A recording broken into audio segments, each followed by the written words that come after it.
नमस्कार. सुंदर माझं कोकणी आपल्या मराठी यूट्यूब चॅनलमध्ये मी मयूर पाटील तुम्हा सर्वांचं मनपूर्वक स्वागत करतो. तर कोकण विभागाला शिमगोत्सवाचा एक आगळा वेगळा वारसा लाभलेला आहे. इथल्या प्रत्येक गावात आपल्याला वेगवेगळ्या पद्धतीने शिमगोत्सव साजरा करताना पाहायला मिळतो.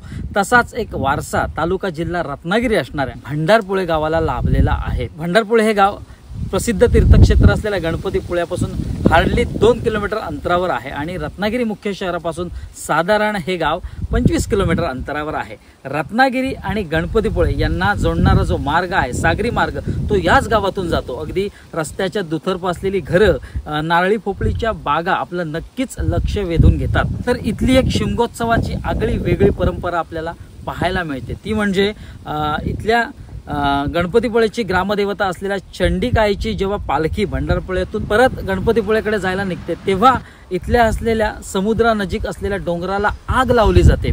अशी एक आगळीवेगळी आणि अनोखी परंपरा आपल्याला पाहायला मिळते. याविषयीची थोडीशी आख्यायिका आहे ती आपण जाणून घेऊया. तर जी चंडिका आई आहे, तर गणपतीपुळे हे तिचं माहेर आहे आणि भंडारपुळे हे तिचं सासर. समस्त भंडारपुळे गावाचं जे ग्रामदेवत आहे श्रीदेव वीरेश्वर हे चंडिका आईचे पती. वीरेश्वरांच्या 2 पत्नी, एक भोमकारिणी देवी आणि दुसरी चंडिका देवी. तर भोमकारिणी देवी ही तिथलीच आहे भंडारपुळ्यातली, तर चंडिका देवी ही गणपतीपुळ्यातली आहे. तर साधारण अशी आख्यायिका समजली जाते, चंडिका देवीला मांसाहार प्रिय, त्यामुळे त्यांचे वाद झाले, वीरेश्वर आणि चंडिकामध्ये वाद झाले आणि त्यानंतर मग ती चंडिका आई वाद विकोपाला गेल्यानंतर भंडारपुळे गाव सोडून आपल्या माहेरी परतली, म्हणजे गणपतीपुळ्यात परतली. आपल्या पाऊलखुणा देखील तिथे दिसू नये, श्रीदेव वीरेश्वरांना त्या पाऊलखुणा दिसू नये म्हणून असं म्हटलं जातं की आई चंडिकेने समोर संपूर्ण डोंगराला आग लावली, जेणेकरून ती कुठे गेली हे वीरेश्वरांना कळलं नाही पाहिजे. तर अशी एक आगळी वेगळी आख्यायिका इथे आपल्याला पाहायला मिळते. आणि जेव्हा धुलीवंदन असतं तर त्या दिवशी आई चंडिकेची पालखी ही गणपतीपुळ्यातून भंडारपुळेकडे जायला निघते. तर आडवाटेने ती भंडारपुळ्यात पोचते आणि भंडारपुळ्यातील वीरवाडी इथे आल्यानंतर मग साधारण तिथे सहाण आहे आणि ही जेव्हा पालखी येते चंडिका देवीची, तर वीरदेवाची पालखी तिथे त्या सहाणेवर स्थानबंद झालेली असते. जेव्हा आपली चंडिका देवीची पालखी येते ती होमाभोवती प्रदक्षिणा मारते. त्या होमाभोवती प्रदक्षिणा मारता मारता वीरदेवाची पालखी देखील त्या पालखीच्या भोवती फिरते. त्यानंतर तिथे एक आगळा वेगळा सोहळा होतो, तो म्हणजे पालखी उत्सवाचा. अगदी दोन्ही पालख्या बाजूबाजूला ही सगळी मंडळी नाचवत असतात आणि तो दैदिप्यमान सोहळा पाहण्याजोगा असतो. तर प्रथम तो सोहळा पाहूया.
तर वीरवाडीतील सहाणेवर ह्या दोन्ही पालख्या नाचवल्या जातात। जेव्हा पालख्या नाचवल्यानंतर ही पालखी जी चंडिका देवीची पालखी आहे ती वीरेश्वराच्या मंदिरात जाते, पुढच्या दरवाजात जाते आणि मागून ती बाहेर पडते। तर वीर देवाची पालखी ही तिथल्या सहाणेवर स्थानपन्न झालेली असते। जेव्हा चंडिका देवी आईची पालखी मागच्या दारातून बाहेर पडते त्यानंतर ती भंडारपोळ्यातील गावं घ्यायला सुरुवात करते। गावं घेतल्यानंतर संपूर्ण ती मग शेवटच्या दिवशी शेखर सुर्वे यांच्या घरात स्थानापन्न झालेली असते। शेवटच्या दिवशी तिथून मग ढोल ताशांच्या गजरात त्या घरातून शेखर सुर्वेंच्या घरातून पालखी बाहेर आणली जाते। त्यानंतर काही मान घेऊन, चव्हाट्यावरचे मान घेऊन ती पालखी समुद्रमार्गे साधारण गणपतीपुळ्याकडे जायला निघते। जेव्हा ही पालखी समुद्राकडे येते तेव्हा मात्र भंडारपुळ्यातील जी मंडळी आहेत ती आनंदाने उत्साहाने आई चंडिका देवीची पालखी नाचवतात आणि हा वेगळा उत्साह त्यांच्यात पाहायला मिळतो। आणि आणखीन एक वैशिष्ट्य म्हणजे आई चंडिकेला ती मांसाहार तिला प्रिय असल्यामुळे माडीचा नैवेद्य देखील दाखवला जातो। तर हा एक अनोखा सोहळा आपल्याला इथे या व्हिडिओच्या माध्यमातून पाहता येणार आहे। आणि शेवटी पालखी नाचवल्यानंतर आईला माडीचा नैवेद्य दाखवल्यानंतर मग ती डोंगरामार्गे गणपतीपुळेकडे जायला निघते। आणि गणपतीपुळेकडे जात असतानाच डोंगराला आग लावण्याची प्रथा अजूनही अस्तित्वात आहे आणि समस्त गावकरी मिळून ही अनोखी प्रथा आजतागायत अखंडपणे पार पाडत आलेले आहेत। तर हा सर्व नेत्रदीपक सोहळा या व्हिडिओच्या माध्यमातून आता पाहूया।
जय देवी आई चंडिका मान मानती घेऊन आज तू मानावर उभी आहे। ते आमच्याकडून कोणाकडून काही चूक झाली असेल क्षमा कर। चतुर्सीमा इथे आहे व जे बाहेरगावी आहे सर्वांना चांगले आरोग्य दे, नोकरी धंद्यात यश दे, सर्वांना सुखी ठेव। या वर्षापासून तुझ्यावर संभाळ।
पाटील, रत्नान सुर्वे, चतुर्सीमा, गुरव, भोय. जय देवी आई चंडिका. आज तू बापूजींच्या मनावर उभे आहे. दरवर्षीप्रमाणे बापूजींनी राखण दिले आहे, मान्य करून घे. तसंच त्यांच्याकडून काय चूक झाली असेल क्षमा कर. बापूजी परिवार इथे आहे, हे बाहेरगावी आहे, त्या सर्वांना चांगले आरोग्य दे, नोकरी धंद्यात यश दे व सर्वांना सुखी ठेव. या वर्षापासून पुढचे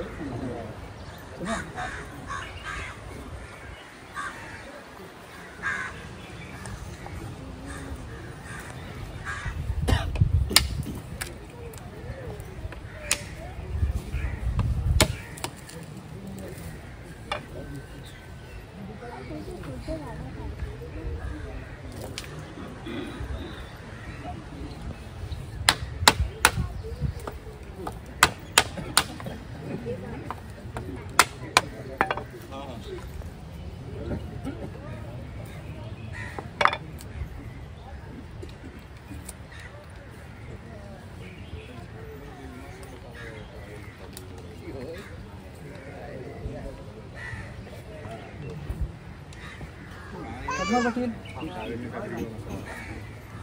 रत्नान सुर्वे.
पद्मन पाटील, रत्नान सुर्वे, चतुर्सीमा, गुरव, भोय. जय देवी चंडिका. रघुनाथ मोरे यांनी दरवर्षीप्रमाणे 5 नारळ तोरण दिलं आहे, मान्य करून घे. तसेच त्यांच्याकडून काय चूक झाली असेल क्षमा कर. त्यांना नोकरी धंद्यात यश दे व त्यांना सर्वांना सुखी ठेव. ह्या वर्षापासून पुढचं संभाळ.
होय गुरव.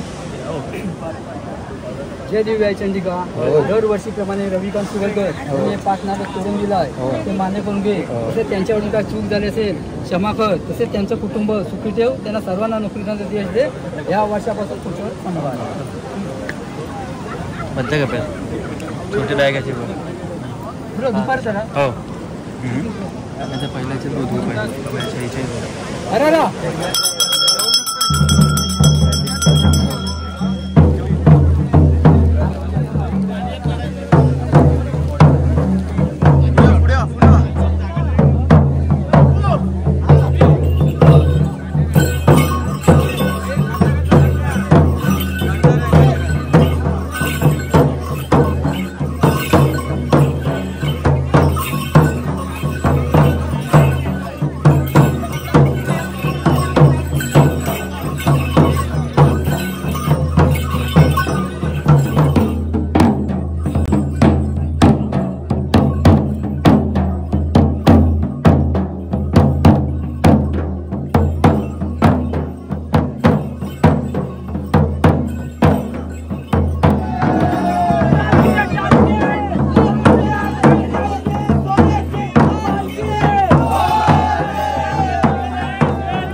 ए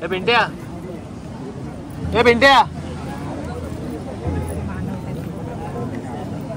हो पद्मनाभ पाटील शेकप सुरबे चतुर्सीमा रे भाऊ माघारी हा भोई सगळे गावकर आहेत ना सगळे गुरव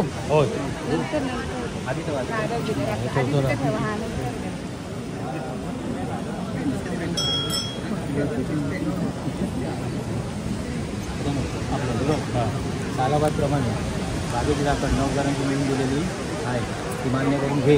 जर पहिलं कारण झालं नंतर एक कारण सांगतो ते नंतर आई तालिकेमध्ये सालाबादप्रमाणे 9 जणांची मिळून सत्यवान सूर्यांची 9 जणांची राखण मिळून दिलेली आहे, त्याही मान्य करून घे.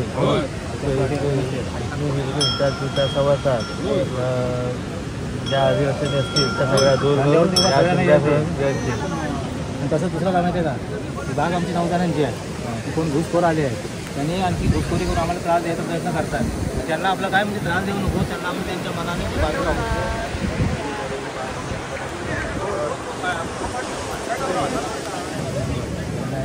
काही बाजूला करून त्याने या बागेमध्ये शिरकाव करता कामा नये असा बाजू बंदोबस्त बांध या शिरकावरचा पुन्हा येऊन सांभाळा.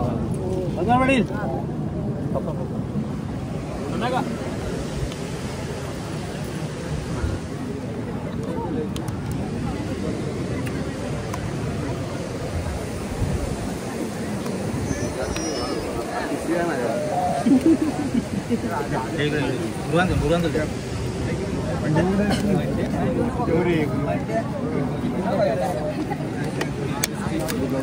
ठेवलेली आहे.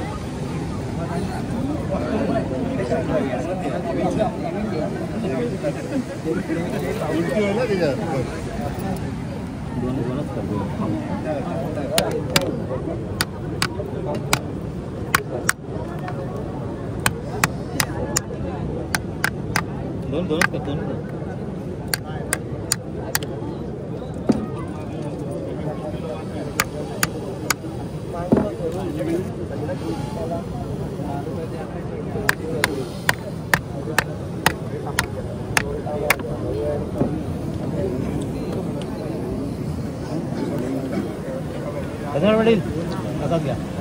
ठीक आहे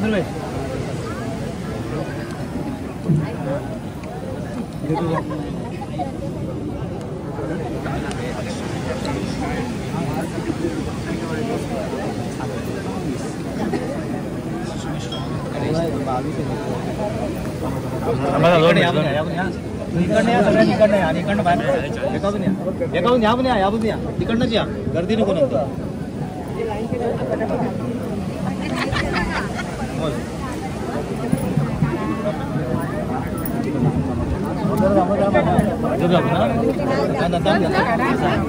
इकडे इकडे इकडे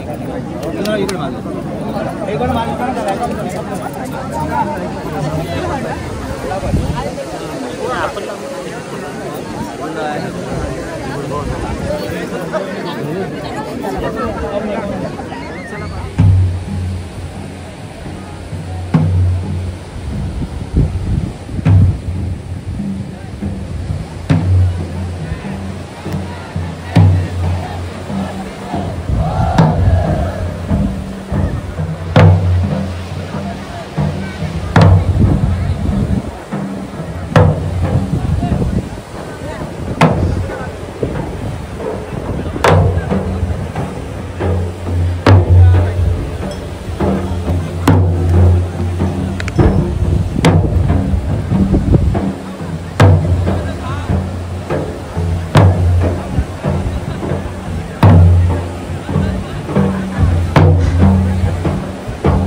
दोन्ही वाड्या घेऊन अशी चालत होती तिची सेवा करताना संघर्ष करताना कुणाकडून काय चूक झाली असेल सर्वांना चांगले आरोग्य दे, दिवस दे व सर्वांना सुखी ठेव.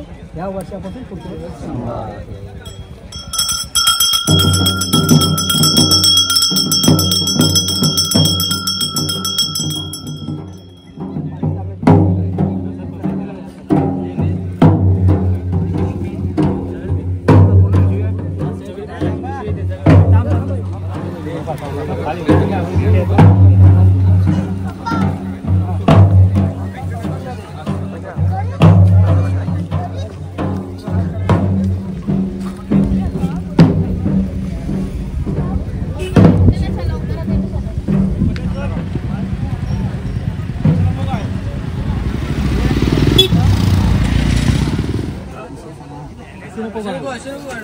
आता तू ठोकून का सगळं सगळी दुनिया पण सरकार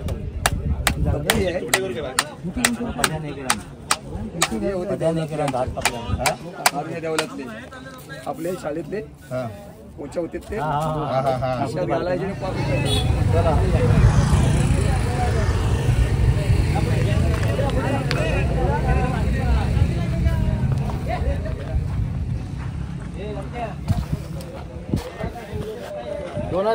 दोनात घे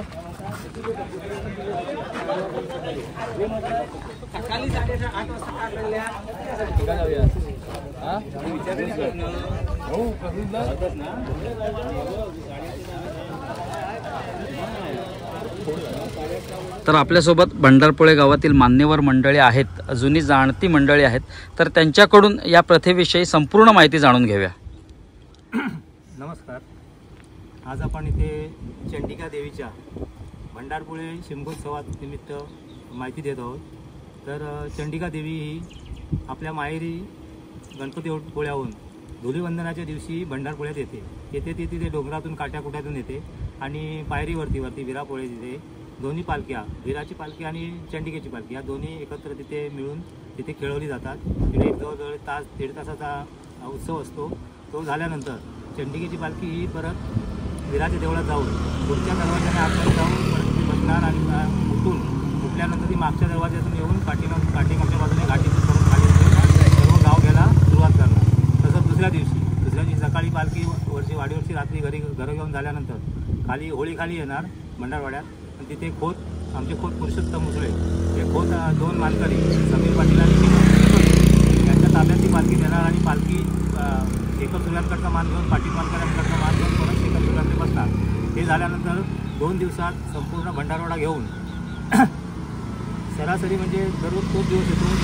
संकष्टी चतुर्थी दिवशी शेखर मनकर यांच्याकडून 9:30 वाजता परत ती प्रस्थान करणार. आपल्या माहेरी जायला प्रस्थान करताना अशी प्रथा आहे की पहिली तिकडून उठली की नंतर ती बापूजींच्या मानावर जाणार. तिथे त्यांची राखण घेणार. राखण घेतल्यानंतर समुद्रावर येणार. समुद्रावर घेऊन आल्यानंतर रघुनाथ मोरे यांची राखण घेणार. त्यांच्याकडे पुढे गेल्यानंतर कविकांत शिवलकर यांची राखण घेणार आणि पालखी खेळत पुढे या पुढचे त्या डोंगराच्या पायथ्याजवळ आली की सत्यवान सुर्वे यांच्या बागेचा 9 जणांच्या बागेचा तो तिकडे माडी नैवेद्य म्हणून आणि श्रीफळ हे तिकडे राखण घेऊन परत ती पालखी गाराणे वगैरे झाल्यानंतर सर्वांना आशीर्वाद देऊन डोंगरावरती चढणार. आणि डोंगरावर चढताना चंडिका देवीची पालखी ही डोंगरावर चढताना अशी प्रथा आहे की ती डोंगराला आग लावून जाते. एक तर याच्यामागे सर्वात प्रथम म्हणजे विषय असा की ती रागाने जात असल्या कारणाने तिथे आग लावते. आणि दुसरा विषय असा की ती गणपतीपुळ्यात आपल्या माहेरी जाते आहे, रागाने जाते, त्याच्यामुळे तिची पाऊल पुन्हा दिसली नाही पाहिजे या हिशोबाने ती रस्त्याला आग लावून ती वरती डोंगर चढते. डोंगर चढून झाल्यानंतर तिथे आमच्याकडे जांगलदेव म्हणून तिथे आहे. तिथे त्यांची परत आमचा तिथे चव्हाट आहे. तिथे एकत्र सगळे दागिने वगैरे चेक करून झाल्यानंतर सीमेवरती चेक करून झाल्यानंतर ती पालखी नंतर आम्ही आमचे ते माघारी असतात होळी लोक आणि गुरव ढोली वगैरे असं त्यांच्या ताब्यात आम्ही परत ती पालखी दागिने वगैरे सगळे व्यवस्थित तपासून देतो आणि तिथून ती पालखी गणपतीपुळ्यात प्रस्थान करतो. अखंड गणपतीपुळ्याची ग्रामदेवता आई चंडिका देवी जेव्हा तिच्या सासरी येते, मग त्यानंतर तिथे त्यांचे वाद होतात आणि त्यानंतर मग ती पालखी आई चंडिकेची पालखी समस्त पंढरपुळ्या वासियांच्या घरी जाते, त्यांना दर्शन देते, तिचे मानपान केले जातात आणि मग ती समुद्रमार्गे त्यानंतर डोंगरातून चढून मग गणपतीपुळ्याकडे येते. तर श्रीदेव वीरेश्वर यांच्या 2 पत्नी, आई भोमकारेण आणि आई चंडिका देवी. तर जी वीरेश्वरांची पालखी आहे तर त्यामध्ये श्रीदेव वीरेश्वर आणि आई भोमकारेण स्थानापन्न आहेत. तर चंडिका देवी ही वेगळी पालखी आहे आणि ही पालखी गणपतीमुळ्यामध्ये स्थित असते. तर ती जी दुसरी पालखी आहे वीरेश्वर आणि भोमकारेण यांची पालखी आहे तर ती त्या वीरवाडीत असलेल्या मंदिरात स्थानापन्न होते. तर साधारण जेव्हा हा जो सोहळा आहे, जी अशी आख्यायिका समजली जाते, तर ती आख्यायिका तंतोतंत आज देखील त्याच पद्धतीने पार पाडली जाते. समस्त गावकरी मिळून त्याच परंपरेला आज दुजोरा देत असतात आणि ती परंपरा अखंडपणे सुरळीत कशी राहील याकडे सगळ्यांचं प्रकर्षाने लक्ष असतं. ज्या ज्या पद्धतीने गोष्टी झाल्या, ज्या ज्या पद्धतीने गोष्टीत ऐकिवात आहेत, त्या पद्धतीने त्या गोष्टी तिथे केल्या जातात. म्हणजे वीरवाडीतून पालखी आणली जाते, त्यानंतर मग तिथे मानपान केले जातात, त्यानंतर समुद्रामार्गे ही पालखी नेत असताना नाचवली जाते. आई चंडिका देवीला माडीचा नैवेद्य दाखवला जातो आणि त्यानंतर मग डोंगराला आग लावून ती गणपतीबातील मंडळी तर त्यांच्याकडे ती सुपूर्द केली जाते. असा एक आगळा वेगळा सोहळा या व्हिडिओच्या माध्यमातून आपल्याला पाहायला मिळाला. कोकणातील शिमगोत्सवाची हीच एक वैशिष्ट्य आहे. एक वेगवेगळ्या प्रथा, वेगवेगळ्या परंपरा आपल्याला पाहायला मिळतात. आजकालच्या या धकाधकीच्या जीवनात प्रत्येकाच्या जबाबदारीचं ओझं असल्यामुळे पुणा, मुंबईसारख्या मेट्रो सिटीत राहत असतो, पण कोकणचा शिमगोत्सव आला की प्रत्येक जण या शिमगोत्सवाला हजर राहतो आणि इथली जी स्थानिक मंडळी आहेत, जी गावाकडेच मंडळी राहतात, तर ह्या प्रथा परंपरा चालवण्याचं एक व्रतच जणू हाती घेतलेलं आहे. आणि आजपर्यंत जी कोकणातली जी मंडळी आहेत तर ती या व्रत किंवा या परंपरेला कधीही खंडित होऊ देणार नाहीत. ते अखंडपणे अशाच चालू राहणार आणि आपण देखील हा वारसा पुढे चालवला पाहिजे. ह्या ज्या पूर्वजांनी ज्या प्रथा परंपरा कायम केल्यात त्या काहीतरी एक वेगळ्या हेतूने किंवा वेगळ्या दृष्टीने चालू केल्या असाव्यात. कारण सगळा समाज एकत्र येणं, इथे सामाजिक बांधिलकी, सामाजिक ऐक्य जपलं जातं. त्यामुळे हे असे सण उत्सव असतील तर आपण देखील ते त्यांचा वारसा पुढे नेला पाहिजे. आणि हे पंढरपुळे वासी असतील किंवा कोकणातला प्रत्येक गाव ही वारसा, ही परंपरा त्यांच्या गावातल्या ह्या पुढे नेत आहेत आणि एक आपण देखील त्या जगासमोर आणल्या पाहिजेत. कारण एक वैविध्यपूर्ण आणि वैशिष्ट्यपूर्ण प्रथा परंपरांचं दर्शन आपल्याला इथे होत असतं आणि त्यातून देखील आपण आपला जो वारसा आहे तो पुढे घेऊन जात असतो. तर असा होता एकंदरीत व्हिडिओ. आता वेळ झाल्या व्हिडिओमध्ये तात्पुरता निरोप घेण्याची. भेटूया एका नवीन व्हिडिओत एक नवीन काहीतरी घेऊन. तोपर्यंत काळजी घ्या.